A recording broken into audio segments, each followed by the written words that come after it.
Okay, starting from the second part, we'll try to manipulate the person collector objects. Okay, let's go from maybe easier one to the more tricky one. Okay, so now the first one, let's say we create PC1 and also we create PC2. And I already drew the diagram just to show you quickly. PC1 pointing to person collector objects, initially no person's object being stored, but the array will be initialized of size 100. If you look back in the source code, it's going to create of size 100 array from 0 to 99. Similarly, we got PC2, no persons collected, and also from 0 to 99. They are completely independent object structure, nothing to do with each other whatsoever just yet. Okay, and then let's see here. If we assert, let's say PC1 equals PC2, that one should be very easy. You can see apparently they are different objects. One is over here, the other one is actually over here. So they are apparently different objects. So that's why we assert false is actually going to pass. Okay, so far so good. What about we try to do PC1 dot equals PC2? Right, so PC1 dot equals PC2. And which version of the equals method are we going to call? It depends on the context object's dynamic type, PC1. Its dynamic type is going to be over here, new person collector. So that means we're going to invoke the person collector equals method, which I already included over here. So this is the version of the equals method that's actually going to be invoked, right? And this will be an easy case. Let's see why. PC1, PC2. Okay, first of all, they are different objects, right? So this equals oh, by the way, so this is going to be replaced by PC1. OBJ will be PC2. They are different objects, so return true will be bypassed. So what about PC2 equals null? So this will be PC2. So that's actually not the case because PC2 does point to some objects over here. So that will be false. And what about their dynamic types over here? Are they a dynamic type the same or different? The same, actually. One is here, the other one is here, person collector. So that means this one will also be bypassed. We're not going to execute it.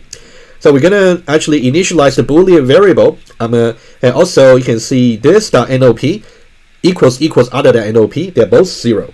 0 over here and also 0 over here. Okay, 0 and also 0. That means we're going to go into the equal and set it to be true. However, are we going to enter the loop for even the first iteration? The answer is no, actually, because you can see this is equal over here. Initially, it's actually true, right? So that's okay. So for conjunction, if the left operand is already true, you still have to evaluate the right operand, which will be here. And for this part over here, I initially is simply just 0. What about this .nop? So this is actually P1. So P1.nop is also 0. So 0 less than 0 is going to give you false. That means you are not going to not entering the loop for even the first iteration. Okay, hopefully so far it's good for you. So that means it's not even going to be executed even for once. And then you're simply going to return whatever default value the equal is, which is true. So this makes sense. So we are saying that two empty person collectors are just considered as equal. So that's the conclusion. Okay, so this will be true. Okay, so we are saying that empty person collectors are equal. So this will be the simple case. But you should really know the most important point highlights for this example is when we try to evaluate this Boolean condition for the for loop, is simply going to be false in the very beginning. That means we are never gonna enter the loop. But there will be cases where we have to enter the loop, which we'll see. All right, that's case number 2. Let's now move on to case number 3. Right, so here we're going to add persons. And I'm assuming that you know how the add person will actually work based on our programming pattern coverage from before. Let's see. So we say PC1.add person P1. Okay, so if we do that, what's going to happen is, so PC1.add person P1, right? PC1 and P1 are here. So that means for index 0, rather than pointing to null, it is going to point to wherever P1 is actually pointing to. over here. And then we're going to increment NOP from 0 to 1. Okay, that's good. And then what's going to happen if we try to execute this line here, PC1 that equals PC2, right? PC1, the dynamic type is actually person collector. So what's going to happen if we try to do that, right? Let's see here. This is the person collector equals method, right? Let's try to go a little bit faster over here. So we know PC1 and PC2. PC1 and also PC2, they are both not null, right? So they are not referring to the same PC collector object. So we are not going to execute this. And also PC2, the argument is not null. So we and also, are they the same dynamic type? They are. So we are not going to return false. And then if you try to do the casting over here, and then what you can note is this.NOP and also other.NOP. This is PC1. PC1.NOP is over here. PC2.NOP is actually 0. So we got 1 and 0. So 1 and also 0, are they equal? They are not. So we're simply going to return the default value for equal, which is false over here. Okay, so it's going to be false. So that's why assert false is going to pass. All right, hopefully so far you're okay. Let's now move on to the next one. Let's say we try to say PC2 that add person P2. Okay, so PC2 that add person P2. P2 is over here. So that means for index 0, rather than pointing to null, it is going to point to wherever P2 is pointing to, and then increment the NOP by 1. Okay, and then let's try to do a little bit of assertion over here, and then we'll do the equals method. Let's say the first one. So if we try here, PC1 that get persons at index 0, and also PC2 that get persons 0. What are they? Are they the same objects? So PC1 dot get persons is going to give you this particular, well, it's going to give you another array which will contain all the person objects stored so far, right? That's something I wouldn't draw, but that's something we have done before. And then if you want to go to index 0, it's definitely going to refer to this particular objects over here, right? It's going to refer to this person objects over here.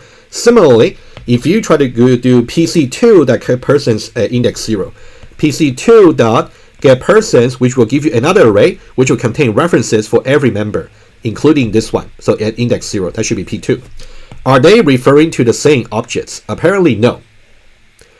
Okay, the answer is no. So that's why that's why we said assert false over here. So equals is going to give you false. Okay, let's now do the next one. What if we try, let me use a slightly different blue over here. What if you try this? Okay, so this, for this one here, this particular person is P1, basically this person over here. And this person over here is this person over here, the two blue. If I say this person dot equals this person, that's something we have done earlier, so that should be true. Because their attribute values that for comparison is all gonna evaluate to true. Alright, so this one is also easy. But the most important thing I want to highlight for this example over here is this part over here, PC1 that get persons at index 0. You should really know that it's really of type person. And then we got to call the equals method from there. Right? It's something you want to highlight for yourself as well. Okay, what about here? We want to do PC1 dot equals PC2, right? So now PC1 dot equals PC2. PC1 dynamically is person collector, and what we're going to do is we're going to execute this equals method over here, and then all you can just verify by yourself. All these are not going to be executed over here, right? You can see PC1, PC2, they are not the same objects, and also PC2, the OBJ is actually not referring to null. So that's why none of the first two branches will be executed. So we're gonna do all these over here. Let's see what's gonna happen. So we got Boolean equal, initially false, and then what about this.NOP over here? this.nop, PC1.nop, basically PC1 and also PC2. Their NOP 1 versus 1, they are equal. So that means we're going to go into the equal over here. And then we're going to go for the loop. Are we going to execute the loop for at least once? The answer is yes. Because if you see this.nop, PC1.nop, so I initially 0 and PC1.nop is actually 1. So that means we can enter the loop. And then if we try to do that, so this part over here, so this will be PC1 and this will be PC2. Okay, if you now look at the, and also I, at the moment it's going to be, the only iteration we're going to run will be just index 0. Alright, so now if you see that PC1.persons at index 0 is referring to this person object over here. And also PC2.persons at index 0 is referring to this person over here. Are they equal? Indeed, they are equal. So just important to know that this equals method over here is going to invoke on the person. The overridden version in the person class. So this is going to be person version. Okay, so they are equal, so equal will be assigned to true. And that is only one iteration we're going to run. And then eventually we're going to return true. Okay, hopefully you're okay so far. And then we're going to do, let me just show you a little bit more visualization. I'll give you some exercise for you to follow through. Okay, let's now do the next two. PC1.addPerson P3, PC2.addPerson P4. Okay, let's see this. So let me use pink. So PC1 is going to add P3 over here, and PC2 is also going to add P4. Even though we're adding two different variables, but they are aliases of the same objects. So it's going to be going to look like something like this. So rather than pointing to over here for PC1, it's now going to point to wherever P3 is pointing to. Similarly, for PC2 at index 1, rather than pointing to null, it's now going to point to wherever P4 is pointing to, right? So now if you try to call, I'll let you do the exercise over here. Try to convince yourself that these two over here, this one here, they are referring to the same objects. Basically, they're both referring to this particular objects.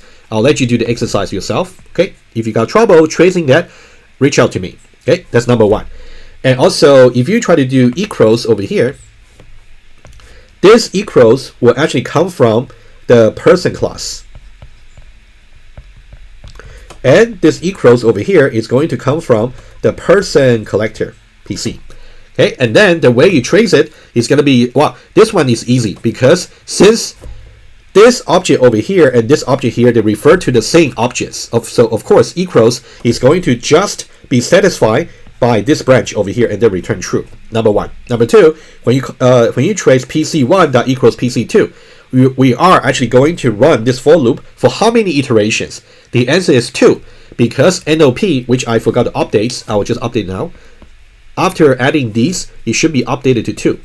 And how many iterations are we going to run when we get to here? It should be 2 iterations. And we're going to compare basically this by this object at index 0, and also this object here at index 1 for the 2 arrays. So there will be 2 iterations. All right, hopefully that's high level enough for you to understand exactly how this code can be traced. If you need more details, you can reach out to me or ask me during the Q&A. The final one over here, quickly. So you can see here we got, this is what we got, have accumulated so far. NOP for both is actually 2, right? And then you can see they are simply, index 0 is pointing to these 2 objects over here. Let me just highlight them. Index 0 over here. That's index 0. And also for index 1, they are pointing to the same objects that's being pointed by P3 and P4, right? Let's now see exactly how we can trace this. We got more code, but they're actually rather straightforward. Let's take a look. So we say PC1.addPerson and also PC2.addPerson. And we will simply put anonymous objects. So new person over here. Okay, let's now try to do that. Let's now do the first one for PC1. Okay, it's going to be a person, and let's now put it's going to be A, A 175 and also 1.75, right? And then it's going to be added to PC1. And so the way we do that is at index 2, rather than pointing to null, so it is going to point to this particular new object over here, the anonymous objects, and then you will be incremented NOP from 2 to 3. Okay, and then what about the second one?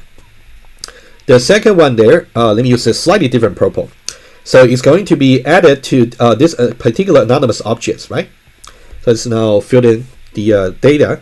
So that's going to be A, and also A, 165, and also 1.55. And what's going to happen is, since we're going to add it to PC2 over here. So PC2 is here. So at index 2, rather than pointing to null, it's going to point to this particular object, and then increments NOP from 2 to 3. So that means we're going to run 3 iterations of the for loop, right? Let's now just take a look at one thing over here. If we try PC1.getPersons at index 2, and this one here, let's see exactly how that will look like. What should be the value? What should be the objects that's represented by this particular objects? PC1, and then you want to go to getPersons, and then go to index 2, and that's pointing to this particular object over here. So this is the object that's being pointing to. Number 1. Okay, number 2. Let's use let's use maybe pink. And what about PC2 that getPersons at index 2? So PC2 persons, and then at index 2 is actually pointing to this particular object over here, right? Are they the same objects? The answer is no.